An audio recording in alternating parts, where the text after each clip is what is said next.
Hello students. तो अभी हम क्या पढ़ रहे हैं? सेल्फ इंडक्टेंस के बारे में पढ़ रहे हैं, है ना।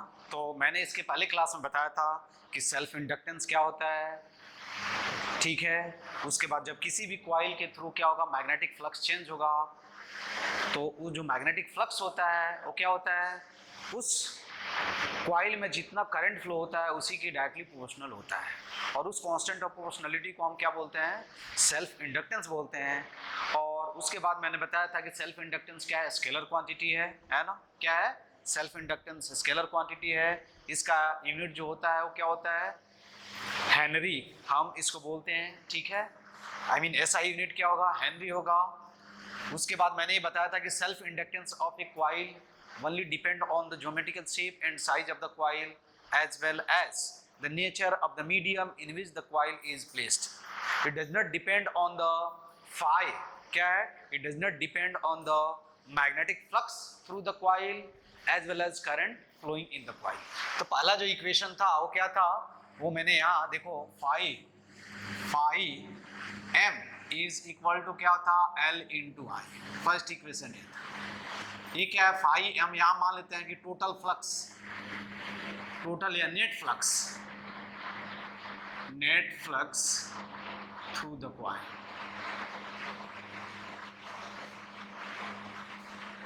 ठीक है, या आपने वहां एन फाई एम यहां लिखे होंगे तो यहां लिख लेना एन फाई, ठीक है। टोटल फ्लक्स कितना होगा? एन इंटू फाई, है ना। ये flux through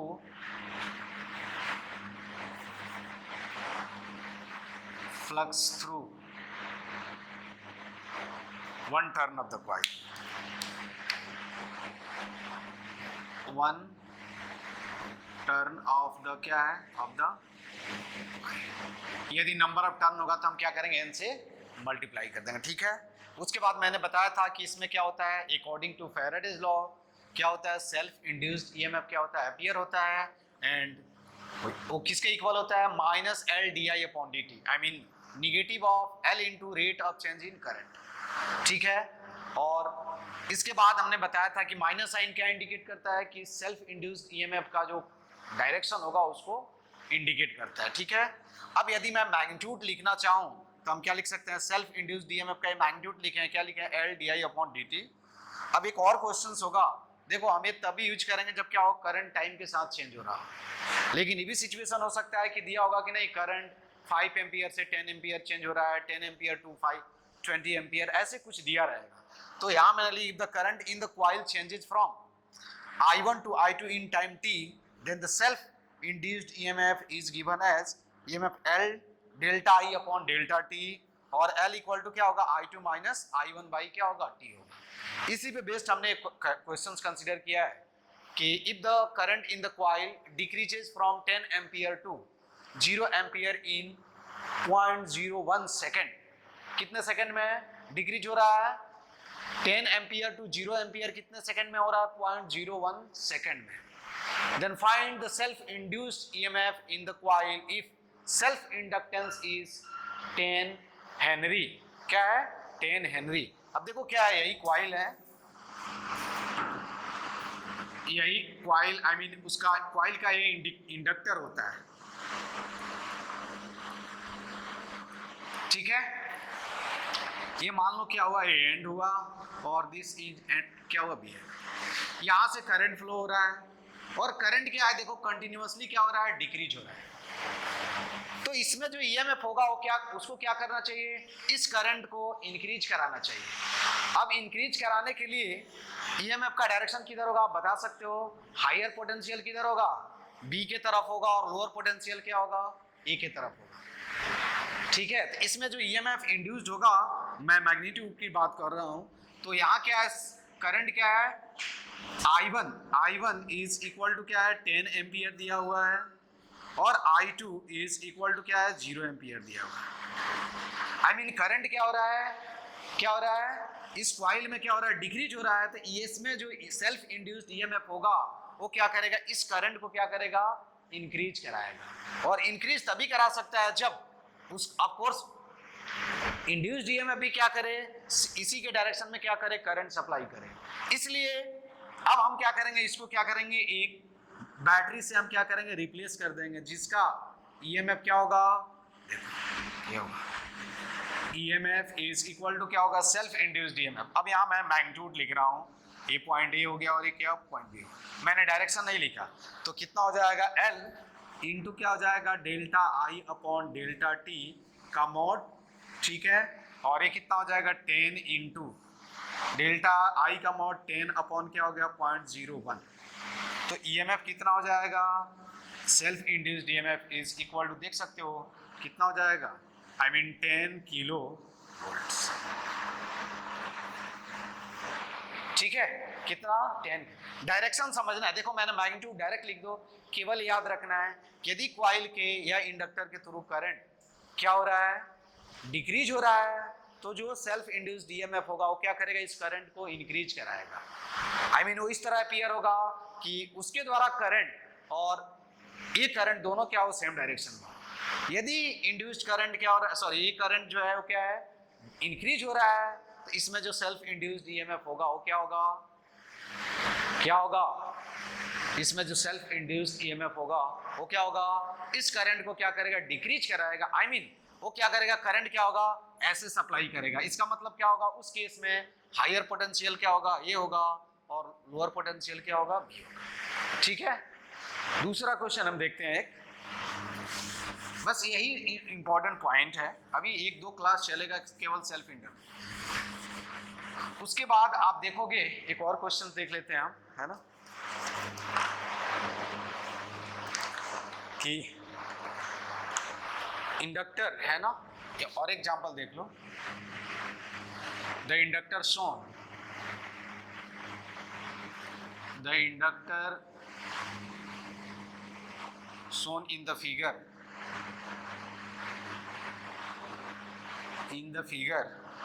has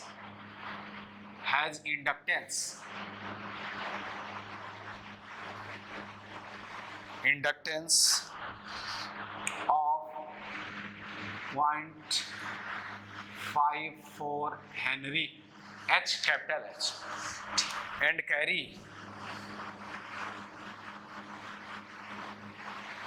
carries a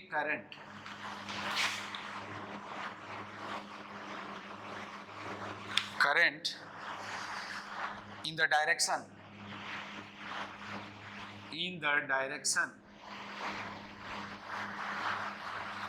shown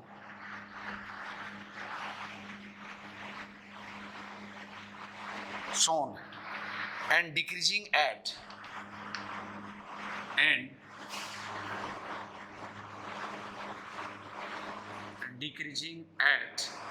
क्या होगा, and decreasing at uniform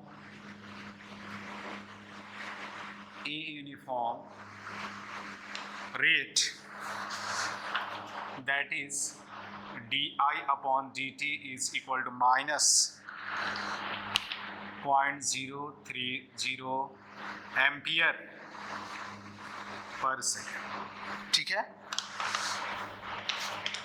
यही देखो ये क्या है, inductor,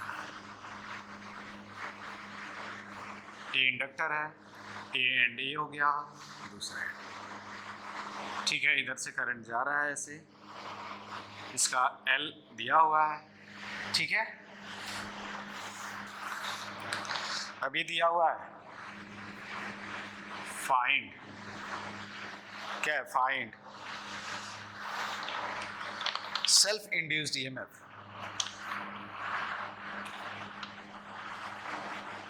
self induced EMF in the inductor, ही तुम खुद से भी सॉल्व कर सकते हैं, इसमें कुछ नहीं है, B जो है वो क्या है, which end of the inductor, which end of the inductor has inductor A and B, which end of the inductor A and B is at higher potential. ठीक है, कौन सा एंड जो होगा वो क्या होगा, हायर पोटेंशियल पे होगा, और कौन सा एंड होगा वो क्या होगा, लोअर पोटेंशियल पे होगा। ठीक है, अब देखो सोचोगे कैसे, तुम ट्राई करो। पहले तो ये देखना है, देखो सिंपल कि मैग्नीट्यूड हम डायरेक्ट लिख सकते हैं कि मैग्नीट्यूड ऑफ ईएमएफ कितना होता है, LdI/dt। ठीक है, तो सॉल्यूशन तो पहले हम लिख सकते हैं। सॉल्यूशन में क्या लिखेंगे, मैग्नीट्यूड की बात कर रहा हूँ, induced I mean EMF is equal to क्या होगा, मैं मैग्नीट्यूड लिख रहा हूँ LdI/dt का अमाउंट। ठीक है, कितना होगा 0.54 इंटू मैग्नीट्यूड लिखोगे तो कितना आएगा 0.03 एम्पियर पर सेकेंड, और ये कितना हो जाएगा। ठीक है, ये ऐसे ही रहने दो, तो ये कितना हो जाएगा, देखो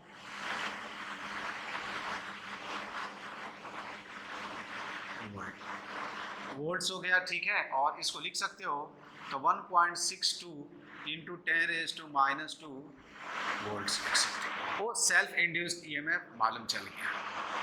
अब आपको बताना है कि कौन सा एंड, देखो क्या हो रहा है, करंट क्या हो रहा है, डिक्रीज हो रहा है, डिक्रीज हो रहा है ना कांस्टेंट। तो सेल्फ इंड्यूस्ड ईएमएफ क्या करेगा, इस करंट को इंक्रीज कराएगा, डिक्रीज कराएगा, इंक्रीज कराएगा, क्योंकि ये क्या हो रहा है, इंक्रीज हो रहा है। अब इसको इंक्रीज तभी करा सकता है जब ए वाला ईएमएफ क्या करे, इसी डायरेक्शन में क्या करे, इसी डायरेक्शन में करंट सप्लाई करे, और इस डायरेक्शन में करंट सप्लाई तभी कर सकता है जब क्या हो, बी जो हो क्या हो, हायर पोटेंशियल पे हो, और ए क्या हो, लोअर पोटेंशियल पे हो। तो अब आप क्या कर सकते हैं, देखो यदि आप करंट जो है क्या हो रहा है, डिक्रीज हो रहा है, बाद में मैं नोट में भी लिख देता हूँ, यहाँ क्या हो जाएगा ऐसे इंड्यूस्ड ईएमएफ, तभी क्या होगा, ये भी क्या होगा, इसी डायरेक्शन में क्या करेगा, करंट क्या होगा, ए टू बी डायरेक्शन में क्या करेगा, सप्लाई करेगा। अब इंडक्टर को सिंपल हम ऐसे ईएमएफ से क्या करेंगे, रिप्लेस कर देंगे, जिसका वैल्यू कितना होगा 1.62 इंटू 10⁻⁻² वोल्ट्स। ठीक है, क्या है 2.1। अब कौन सा हायर पोटेंशियल पे होगा, मालूम हो गया कि एंड जो बी का आंसर जो क्या होगा कि एंड, ठीक है, एंड बी विल बी क्या होगा, and B will be eight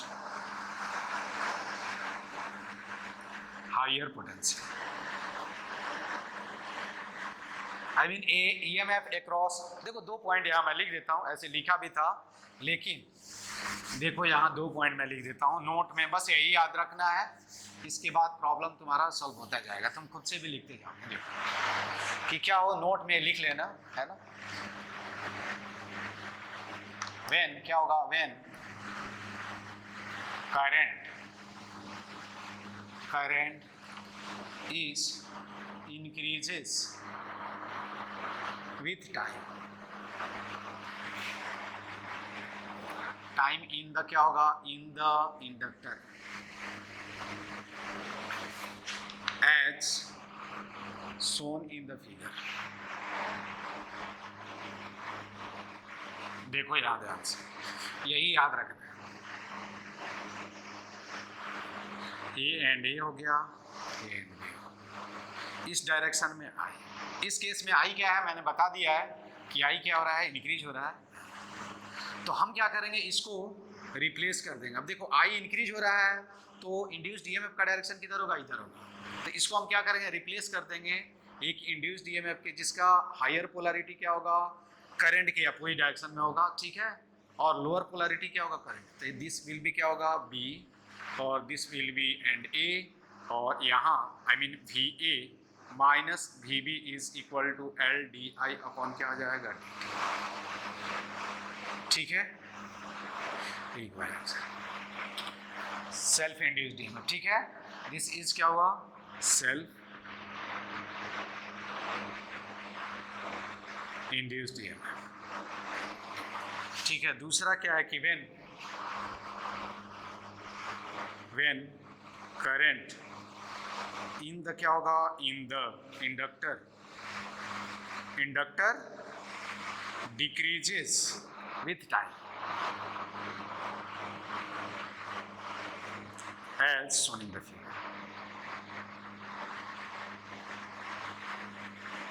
देखो यहाँ ये इंक्रीज होगा तो D I upon D T यहाँ क्या हो जाएगा, ग्रेटर देन 0 हो जाएगा। ठीक है, देखो यहाँ यही एंड ए हो गया और ये क्या हो गया, बी हो गया। ठीक है, तो बात समझ में आया। और यहाँ करंट आई, ये इंक्रीज डिक्रीज हो रहा है, डिक्रीजेस। ठीक है, आई मीन यहाँ D I by D T क्या है, लेस देन 0। तो इंड्यूस्ड ईएमएफ क्या करेगा, इस करंट को क्या करेगा, इंक्रीज कराएगा। तो हम क्या करेंगे इसको ऐसे, आई मीन यहाँ ये जो होगा क्या होगा, लोअर पोटेंशियल पे होगा। यहाँ देखो ये मैंने बता दिया है, तो ये क्या हो जाएगा, लोअर पोटेंशियल पे हो जाएगा। और बी जो होगा वो क्या होगा, और यहाँ अगेन ईएमएफ का मैग्नीट्यूड मैं लिख रहा हूँ एल डी आई अपॉन क्या हो जाएगा, बताया था। ठीक है, ऐसे रिप्लेस कर देना है। बात समझ में आई। थर्ड केस क्या होगा कि जब करंट क्या हो जाएगा, कांस्टेंट हो जाएगा। क्या होगा जब करंट क्या हो जाएगा, जब करंट क्या हो जाएगा, थर्ड केस ये कल भी बताया था, फिर से बस यही पॉइंट तुमको माइंड। व्हेन क्या होगा, व्हेन करंट इन द क्या होगा, इन the coil is constant as shown in the क्या होगा, in the figure। तो इस केस में क्या हो जाएगा, देखो ये ए एंड है और ये क्या है, और यहाँ से करंट आई फ्लो हो रहा है कांस्टेंट, ये इंडक्टर है। तो इसको हम क्या करेंगे, एक शॉर्ट सर्किट से क्या करेंगे, रिप्लेस करेंगे। ए एंड ए हो गया और बी हो गया, यहाँ ईएमएफ क्या हो जाएगा, 0 हो जाएगा। बस यही पॉइंट क्या करना है आपको, ध्यान में रखना है। ठीक है, क्या है, इसी पॉइंट को ध्यान में रखना है। जैसे देखो यहाँ ध्यान से, ठीक है, तो यही नोट में पॉइंट है, की पॉइंट जो आप प्रॉब्लम सॉल्व करने वक्त इसका हेल्प ले सकते हो। यदि आप ये अच्छे से रियलाइज करोगे तो आपको फिर प्रॉब्लम कभी भी इंडक्टर से रिलेटेड तो प्रॉब्लम नहीं होगा। और इसे ये बहुत आसान है लेकिन कंफ्यूजिंग भी है, प्रॉब्लम सब नहीं होता है और कंफ्यूजन हो जाता है। प्लस माइनस में यहाँ क्या होता है, प्लस माइनस में केवल क्या होगा, कंफ्यूजन। तो सबसे पहले क्या है, जब भी इस टाइप का प्रॉब्लम हो तो क्या करो, मैं ईएमएफ का मैग्नीट्यूड लिख डालो और ये कॉन्सेप्ट, ये पॉइंट जो है वो रिमेंबर रखो। ठीक है, अब एक प्रॉब्लम दिया हुआ है in the circuit shown in the figure। ठीक है, देखो in the circuit diagram shown in the figure, R is equal to क्या है, 10 ohm। ठीक है, L is equal to 5 Henry and E is equal to 20 volts। ठीक है, find self inductance,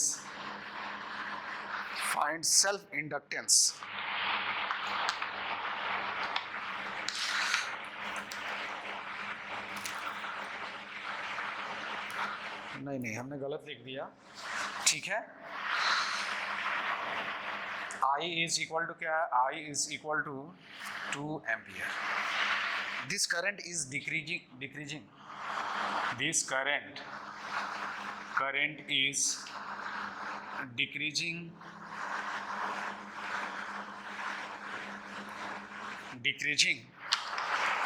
at constant rate।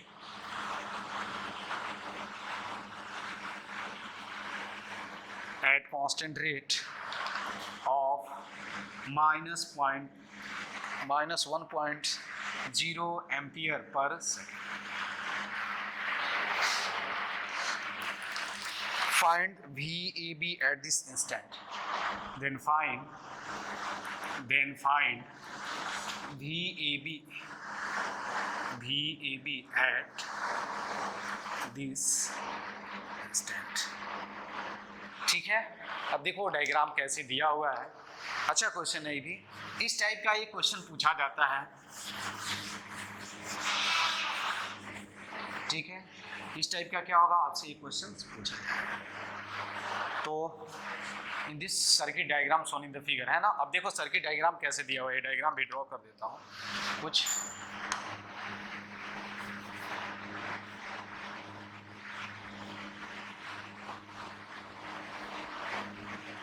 ये पॉइंट ए एंड और A B, ठीक है।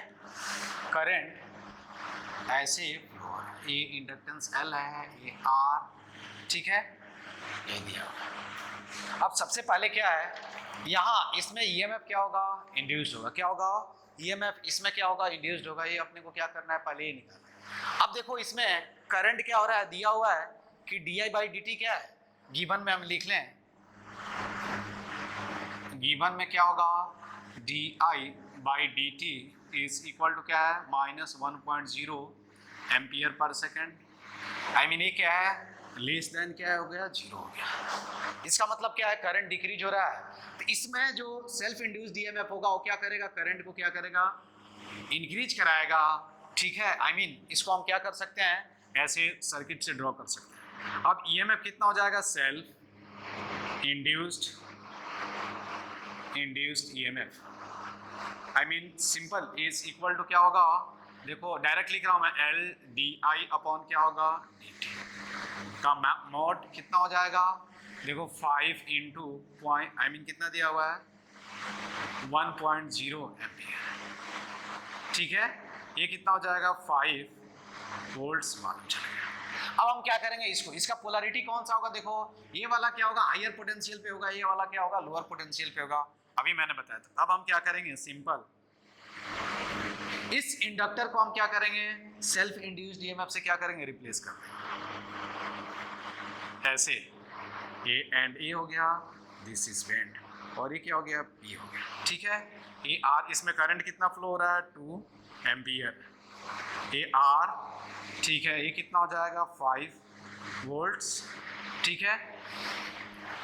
अब तो तुम आसानी से क्या कर सकते हो, देखो तो V A minus V P is equal to क्या होगा, आर दिया हुआ है, आर कितना दिया हुआ है, 10, तो ये कितना हो जाएगा, देखो V A minus, current always flow from higher potential, तो हम क्या लिख रहे हैं, V A minus V P, तो ये क्या होगा, प्लस 2 इंटू क्या हो जाएगा, आर, आई मीन 20 वोल्ट्स, ठीक है। अब वीपी माइनस वीबी, वीपी माइनस वीपी, तो देखो ये हायर पोटेंशियल पे है, लोअर, तो ये कितना हो जाएगा, -5 वोल्ट्स। अब दोनों को ऐड कर दो तो ये क्या मिल जाएगा तुमको, V A minus V B is equal to क्या हो जाएगा, +15, ठीक है। तो हम क्या करते हैं, ऐसे प्रॉब्लम को क्या करते हैं, हम सॉल्व करते हैं, ठीक है। तो ये सिंपल प्रॉब्लम था, लेकिन आपको जो 3 पॉइंट बताया वो आप ध्यान में रखो, है ना, कि करंट यदि इंक्रीज हो रहा है तो ईएमएफ का हायर पोटेंशियल क्या होगा, करंट के अपोजिट डायरेक्शन में होगा, यदि डिक्रीज हो रहा है तो करंट के डायरेक्शन में होगा, और यदि कांस्टेंट है तो ईएमएफ अपीयर नहीं होगा, ठीक है।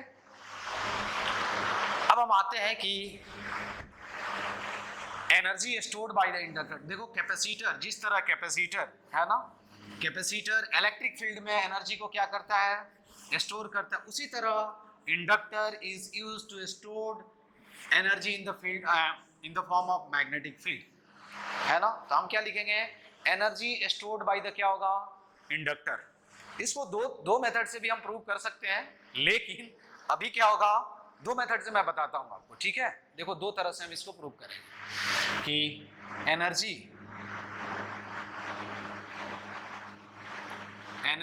Stored bye an inductor of inductance, self inductance of self inductance L, ठीक है। इसको 2 तरह से हम क्या करेंगे, प्रूव करेंगे। 2 मेथड से हम क्या कर सकते हैं, प्रूफ कर सकते हैं।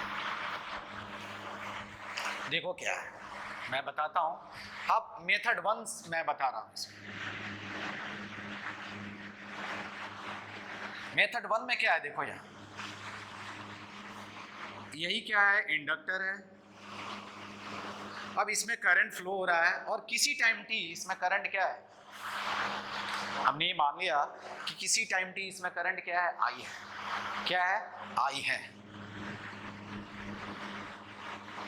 तो इसमें अब देखो क्या होगा, सिंस करंट क्या होगा, ये करंट जो है वो क्या हो रहा है, चेंज हो रहा है।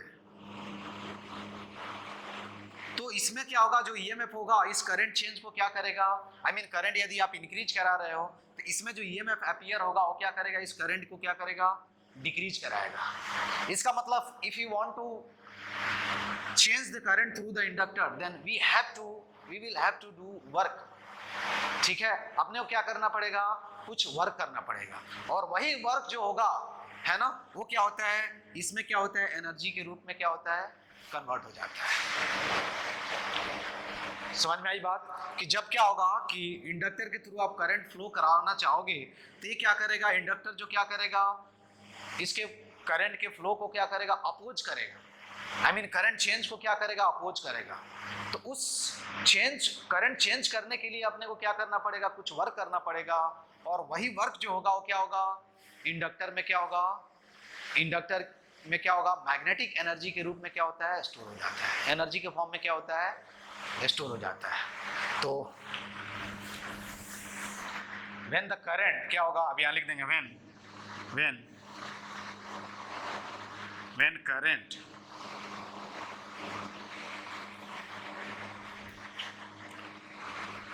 current changes, when current flowing, current changing through an inductor,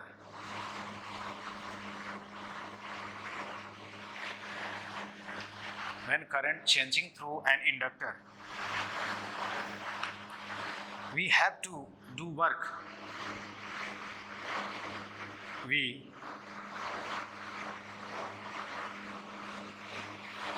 To change the current through the inductor, simple हम ऐसे लिख देंगे यार, है ना, to change ऐसे लिख सकते हैं, to change the current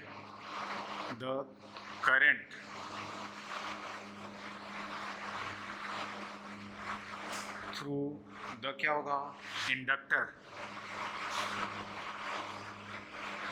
we will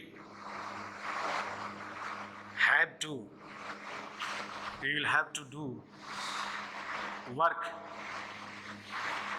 against self-induced EMF. This work is being stored in the form of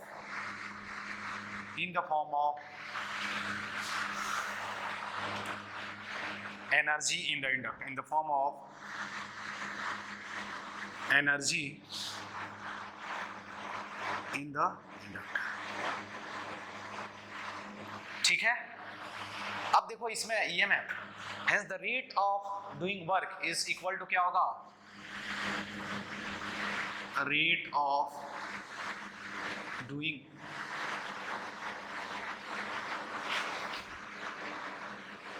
work is equal to क्या होगा, current flowing through the inductor into क्या होगा, self induced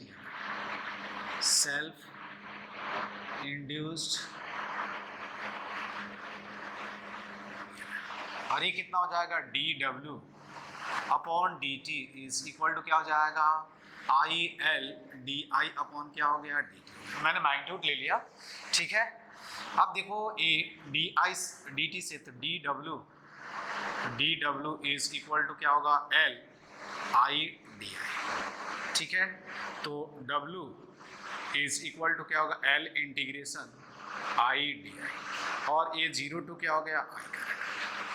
तो work done work done while the changing the current from 0 to I कितना होगा, L, ठीक है, by 2 I square, क्या होगा I स्क्वायर 0 टू, तो ये कितना हो जाएगा, work done is equal to 1/2 L I square, ठीक है। And this is also is equal to क्या होगा, energy stored in the magnetic field, क्या होगा, इसको हम क्या लिखेंगे, UM इज इक्वल टू क्या होगा, work done, energy stored in the inductor, ठीक है, 1/2 L I स्क्वायर, इसको ऐसे भी लिख सकते हैं, ठीक है। तो energy stored in the inductor,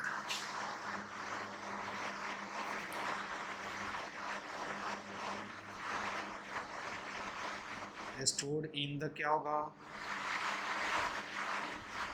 inductor, ठीक है। I क्या है, current, current in the inductor, L क्या है, इंडक्टेंस,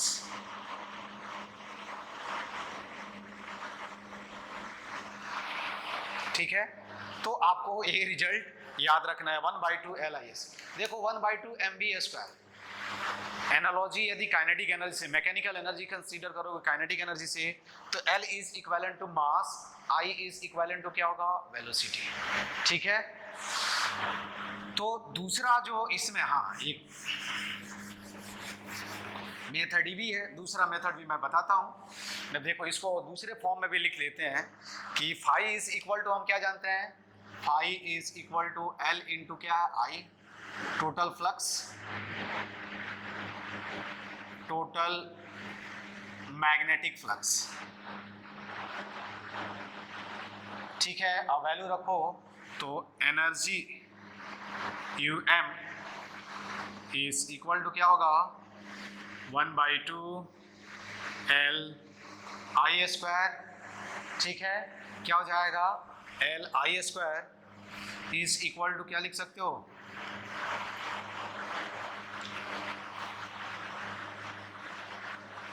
बता सकते हो, यहाँ से हम ये लिख सकते हैं L इंटू क्या लिख सकते हैं, I, तो 1/2 फाई M इंटू क्या होगा, ठीक है। ये क्या हुआ, मैग्नेटिक फ्लक्स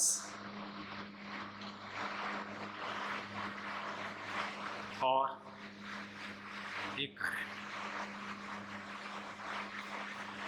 यहां से भी कैलकुलेट कर सकते हो, देखो rate of energy being stored क्या होगा, तो यहां से एक पॉइंट याद रखना है।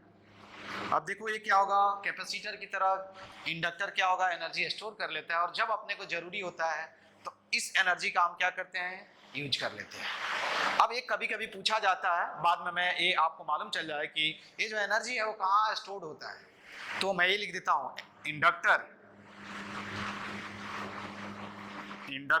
स्टोर्ड दिस एनर्जी, ये पूछा हुआ question, this energy in the form of magnetic field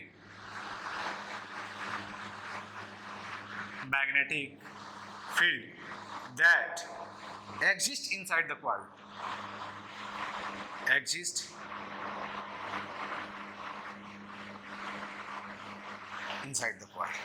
ये ध्यान रखना है, ठीक है। ये कभी कभी क्या है, पूछा जाता है। अब यहाँ से आपसे पूछा जा सकता है कि रेट ऑफ एनर्जी स्टोर कितना होगा, देखो तो एनर्जी स्टोर कितना होगा, 1/2 L I स्क्वायर, ठीक है, क्या होगा, 1/2 L I स्क्वायर। अब अगला कि rate of energy being stored in the inductor,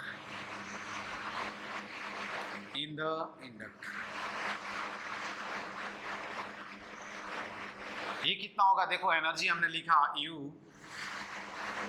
M stand for magnetic energy, ठीक है, या 1/2 L I स्क्वायर इसी को हम क्या बोलते हैं, पावर। तो D U M upon D T is equal to क्या होगा, L I D I upon क्या हो जाएगा, डी टी हो जाएगा। और एल को हम क्या लिख सकते हैं, एल आई को हम क्या लिख सकते हैं, फाई लिख सकते हैं। तो ऐसे लिख सकते हैं D L I D I upon क्या हो जाएगा, D T is equal to phi M into क्या हो जाएगा, D I upon D T. इसको हम आगे देखेंगे, ठीक है, ये इंपॉर्टेंट ये पॉइंट। हाँ, मैंने सेकंड मेथड बताया था कि सेकंड मेथड से भी हम इसको प्रूफ कर सकते हैं। बता दो क्या, तुम लोग बोलो, सेकंड तरह से ही बता दो क्या कि एनर्जी हम कैसे store, energy stored in the inductor कैसे हम कैलकुलेट करेंगे, ठीक है। तो energy stored by the inductor क्या क्या चीज पे डिपेंड करेगा, तुम बता सकते हो कि क्या होगा, L self inductance of the inductor and current flowing through the inductor, ठीक है। क्या होगा, इसका मतलब क्या होगा, geometrical shape and size of the क्या होगा, कॉइल इंडक्टर, ठीक है। एंड क्या होगा, करंट फ्लोइंग थ्रू द क्या होगा, इंडक्टर, या current flowing in the inductor. इसी दो फैक्टर पे क्या होता है, एनर्जी स्टोर जो है वो क्या है, डिपेंड करता है। आगे हम इसके बारे में डिटेल में पढ़ेंगे, लेकिन अभी बस रेट ऑफ एनर्जी कैसे कैलकुलेट करते हैं आपको मालूम होना चाहिए, ठीक है। हाँ, दूसरा मेथड मैंने ये बताया, इसके लिए एलआर चलो बाद में बता दूंगा, ठीक है, जब एलआर सर्किट पढ़ाऊंगा तो वहां बता दूंगा। तो ये एनर्जी स्टोर जो है वो क्या क्या चीज पे डिपेंड करता है, ये आपको मालूम होना चाहिए। इससे बेस्ड एक न्यूमेरिकल्स हम देखते हैं, है ना। क्या है, द करंट, देखो एग्जांपल दिया हुआ है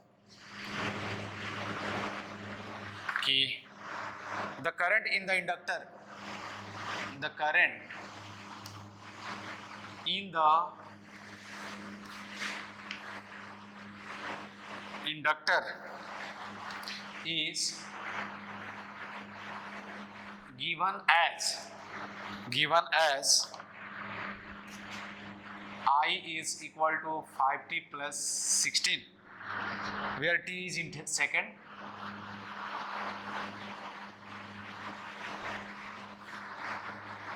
The self-induced EMF in it is क्या होगा, the self-induced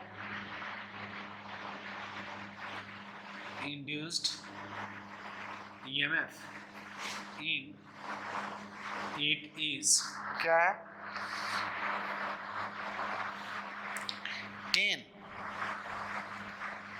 10 millivolt।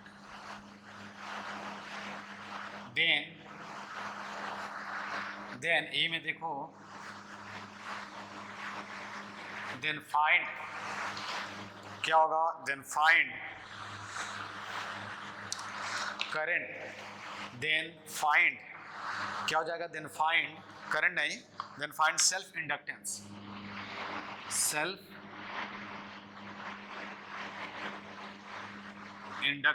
in the coil। और बी में क्या है, self inductance of the coil. और बी में क्या है, energy stored in the inductor, ठीक है। अब देखो इसमें सबसे पहले हम देखें तो सेल्फ, अब देखो यहाँ क्या है, करंट टाइम के साथ क्या हो रहा है, इंक्रीज हो रहा है।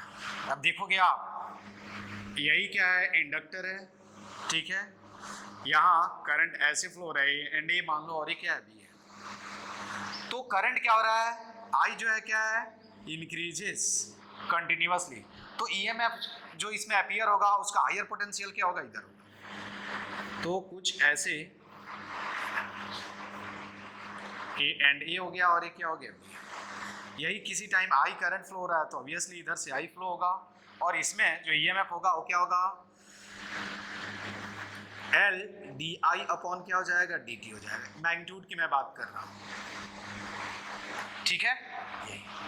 ये हम ऐसे सोचेंगे।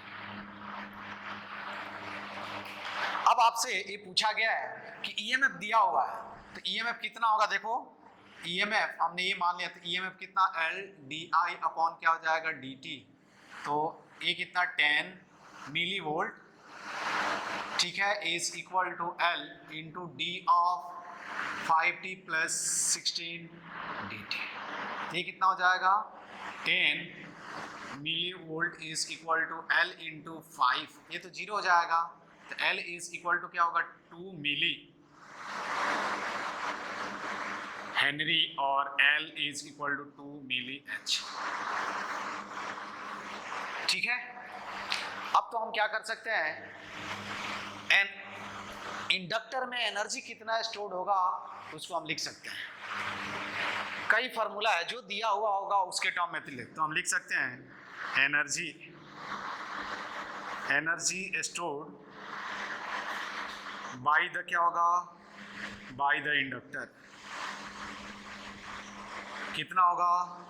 U m is equal to 1/2 L I square. ठीक है, तो यहाँ लिख सकते हो 1/2 आई मीन क्या हो जाएगा 1/2 इंटू 2 इंटू क्या होगा? देखो 5t, ठीक है, प्लस 16 होल स्क्वायर, और यहाँ लिख देता हूँ मिली जूल। यही क्या हो जाएगा? Energy stored as a function of क्या हो जाएगा? ये 2 कैंसिल हो जाएगा और ये 5t plus 16 the whole square milli joule तुम्हारा एनर्जी हो जाएगा। ठीक है, क्या हो जाएगा? यही तुम्हारा क्या हो जाएगा? एनर्जी हो जाएगा। तो हम क्या करते हैं, ऐसे इससे रिलेटेड प्रॉब्लम सॉल्व करते हैं। ठीक है, तो अभी आज के क्लास में बस इतना ही। इसके बाद हम देखेंगे इसके नेक्स्ट लेक्चर में कि सेल्फ इंडक्टेंस हम कैसे कैलकुलेट करेंगे, उससे रिलेटेड चीज़ें हम देखेंगे। ठीक है, ओके, थैंक यू।